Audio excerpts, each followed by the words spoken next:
প্রতিনিধিত্ব করছি এখানে অসংখ্য লক্ষ লক্ষ সন্তানের, যারা এরকম বাবার মৃত্যুর বোঝা বা বাবার উপর দিয়ে যেটা গিয়েছে। আমি একা না, এখানে আমার ছোট ভাই আছে আবরার ইলিয়াস। আমরা প্রত্যেকে আমরা বিরিভড। হ্যাঁ, আমরা আমরা সারাক্ষণই গত 15 বছর ধরে বা আবরারের ক্ষেত্রে 12 বছর ধরে আমরা যেই কষ্টের মধ্যে দিয়ে কাটিয়েছি, পারিবারিকভাবে যে যন্ত্রণার মধ্যে দিয়ে গিয়েছি, সেটা তো অকল্পনীয়। এই জীবনটা আপনারা যাপন না করলে বুঝবেন না। এটা একদিনের বিষয়, বছর বছর ধরে যাতনা সহ্য করা।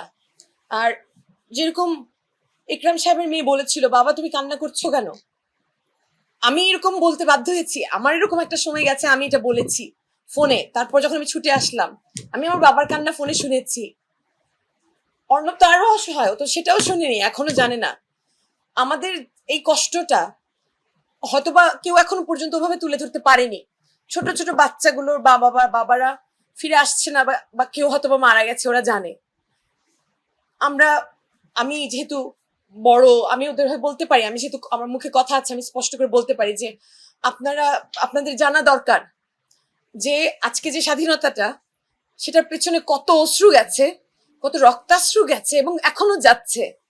এখনো আমি আমার বাবার মৃত্যুর স্বীকৃতি পাইনি। আমার বাবা বেঁচে আছেন বা মরে গেছেন সেটা ইস্যু না অর্ণবের মতো।